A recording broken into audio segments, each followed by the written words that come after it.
Good morning friends. उम्मीद रखता हूँ आप अपने घर पे सब बेहतर होंगे। टुडे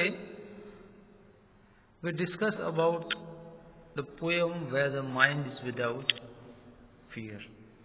रविंद्रनाथ टैगोर की लिखी गई ये बेहतरीन पोएम है, where the mind is without fear. कुछ जगह पे ठाकुर लिखा होता है और कुछ जगह पे टैगोर लिखा हुआ होता है। मीनिंग एक ही है, रविंद्रनाथ टैगोर या ठाकुर।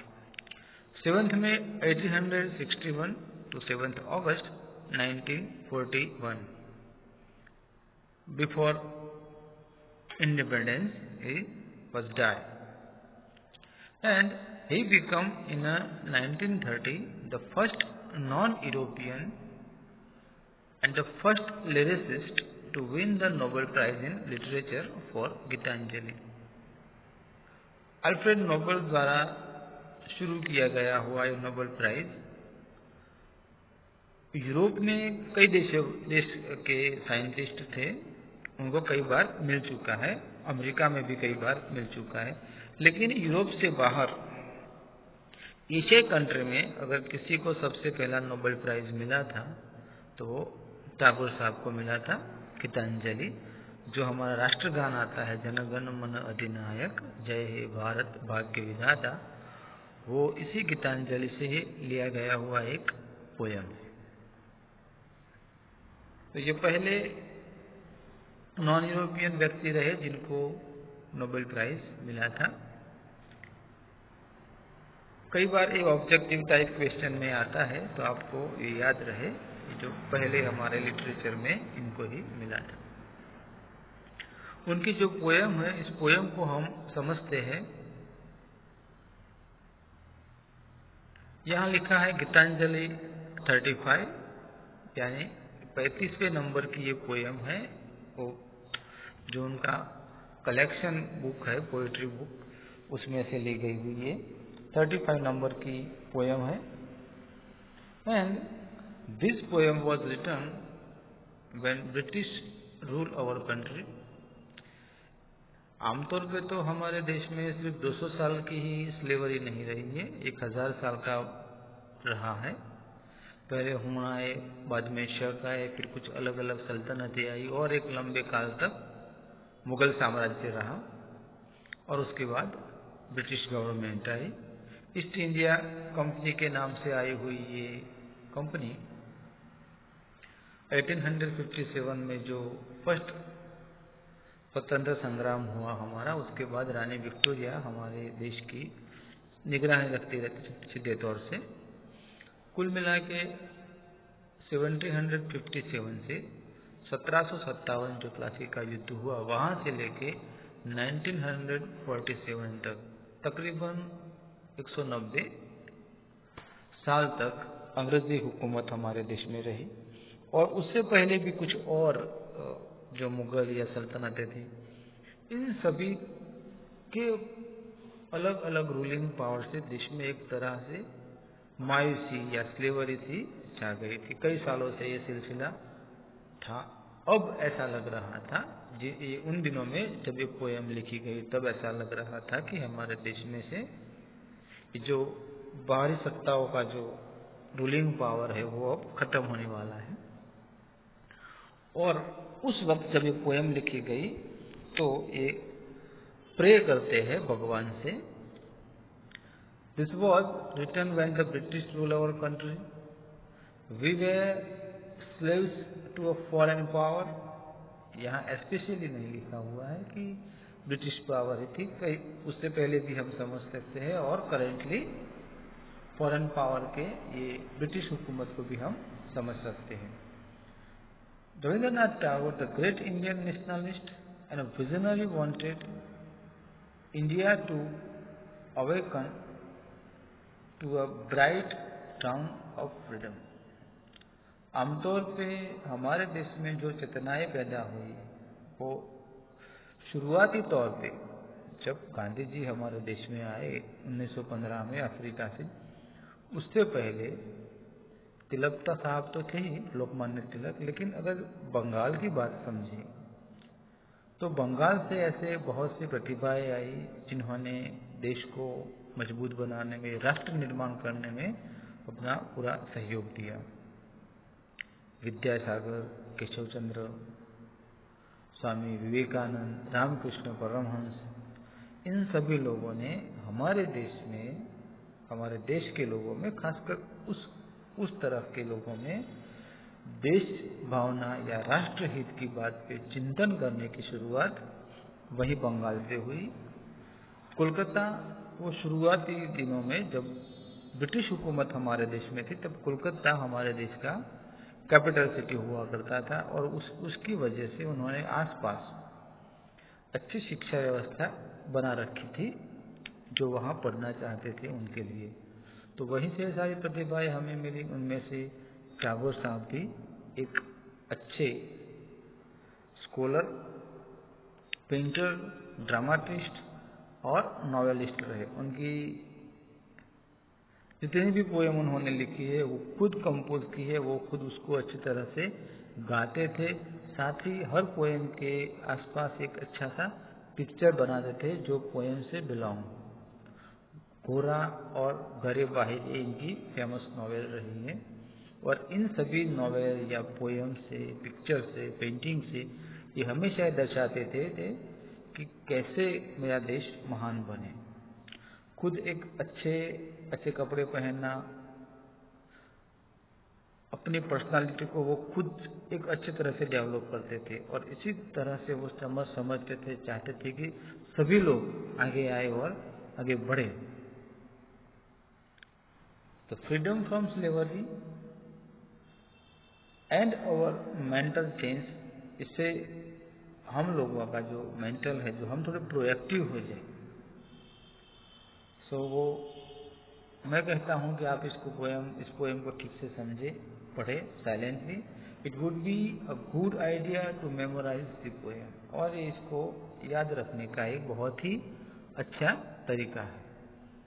एग्जाम में हमने जो पूछा था ये मेडिसिन में, the central idea of the poem, तो इसमें आप ये लाइन जो है, this poem was written when British rule our country, we were slave to a foreign power, Rabindranath Tagore the great Indian nationalist and visionary wanted India to awaken to a bright town of freedom. यहाँ तक की 3 लाइनें आप अगर theme या summary पूछी जाती है तो इसमें आप इन 3 लाइनों को ठीक से लिख सकते हैं। Let us see what is the real view of poem. Where the mind is without fear and the head is held high, sir कटा सकते हैं लेकिन सर झुका सकते नहीं, अपनी आजादी को हम हरगिज मिटा नहीं सकते। यानी आप अपना जो मस्तक है उसको उन्नत मस्तक रखिए, किसी के सामने झुकाइए मत, झुक मत जाइए। आप अपने आप को भयमुक्त बनाइए। रजनीश ने कहा है, ओशो रजनीश ने, कि भय ही मृत्यु है। अगर आप डरते हैं तो समझ लो कि आप आधे मर गए। अपने दिमाग से डर को निकाल दीजिए और अपना सर है, अपना जो माथा है, कहने का तात्पर्य ये है कि किसी के सामने झुको मत। जहां किसी का सर झुकता न हो, सभी बरोबरी के हो, all are equal with their brotherhood, वो हमारा मोटो भी है संविधान का।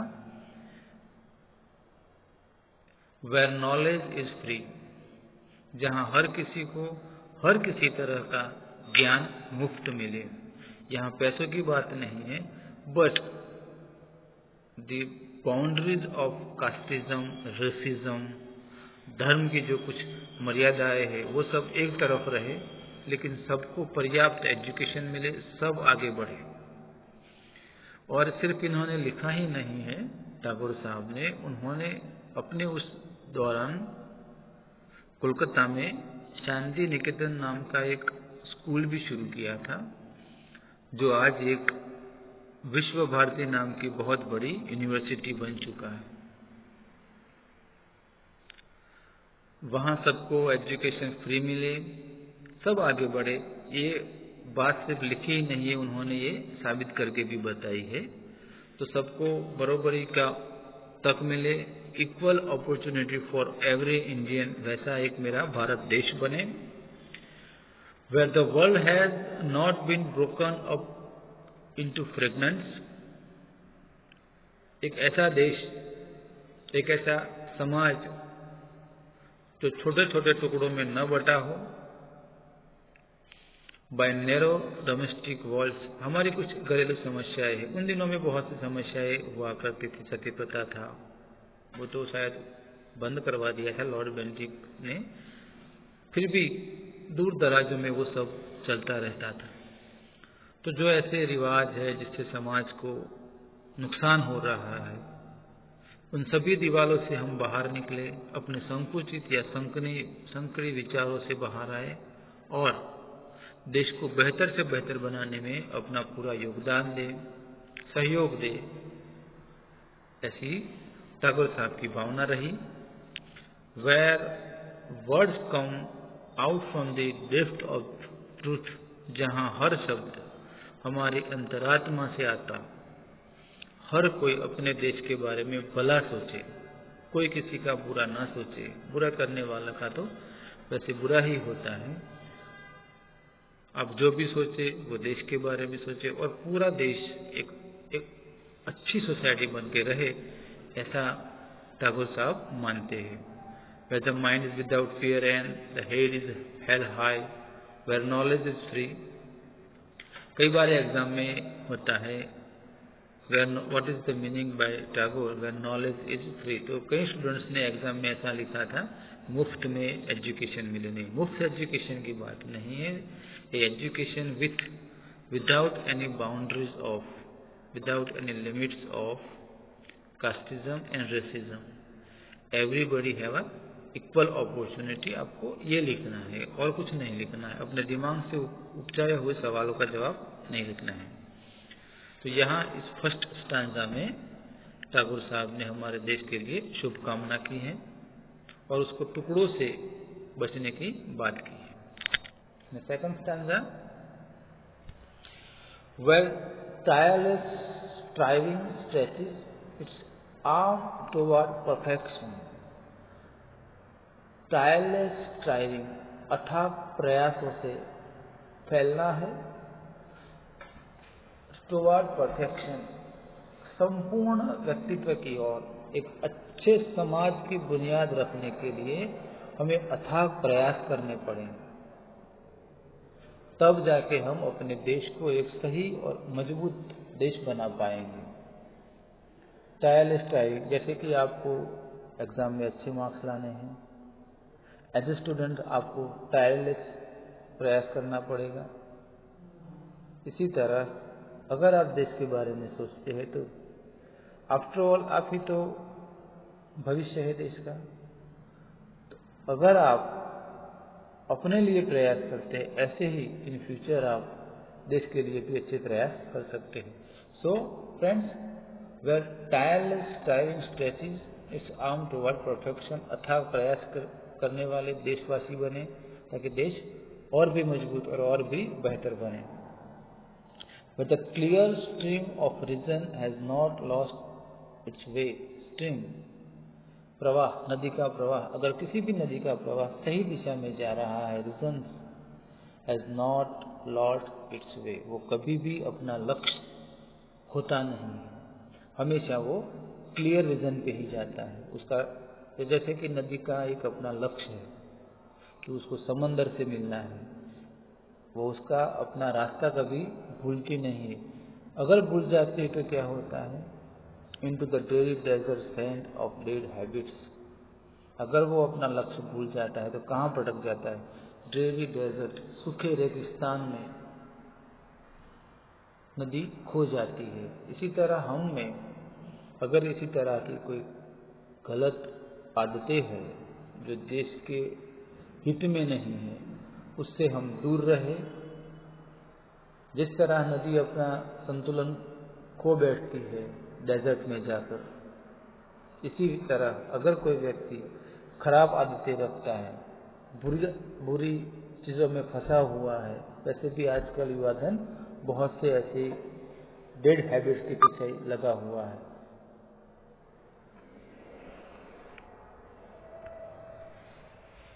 तो हमें इन सभी बातों से बाहर निकलने की सख्त ज़रूरत है ताकि हम अपने देश को एक बेहतर बुनियाद पे ले जा सकें।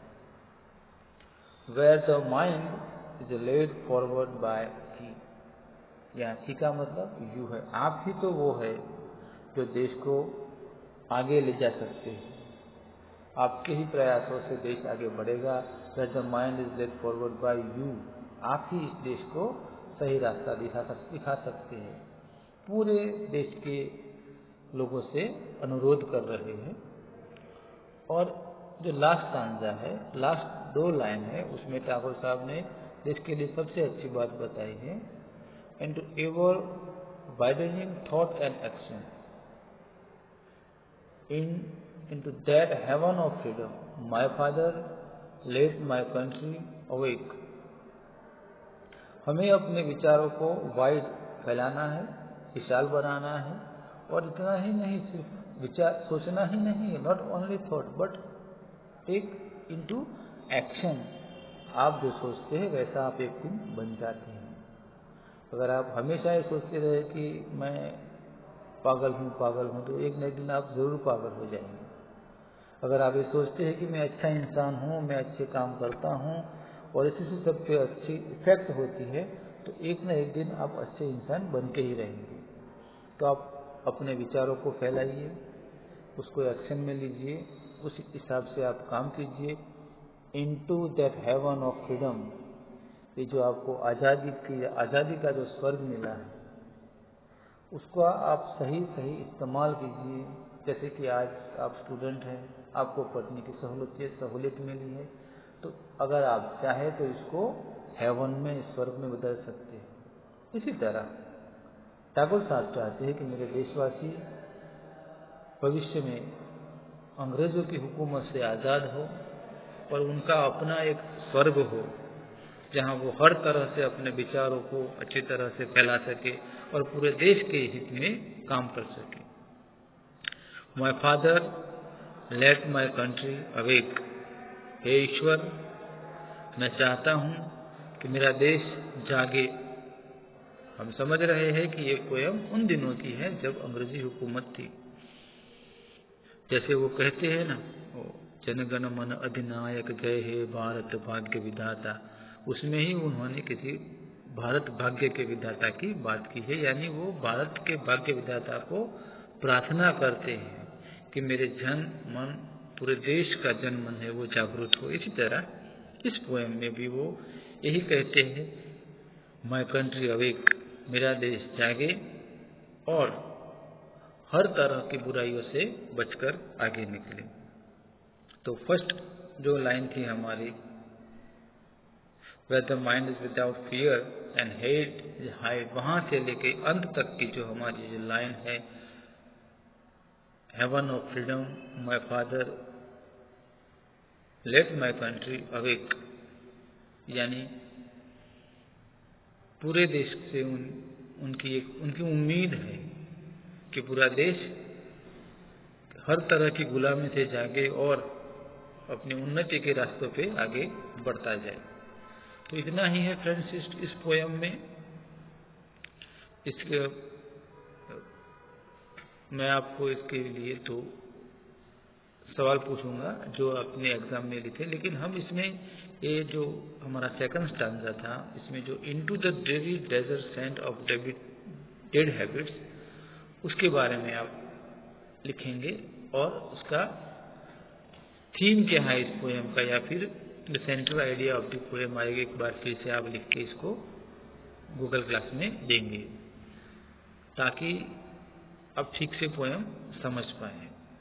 किसी को कोई समस्या रही हो तो ज़रूर मुझे कमेंट करके पूछ सकता है। अपने और अपनों का ख्याल रखिए। Thank you.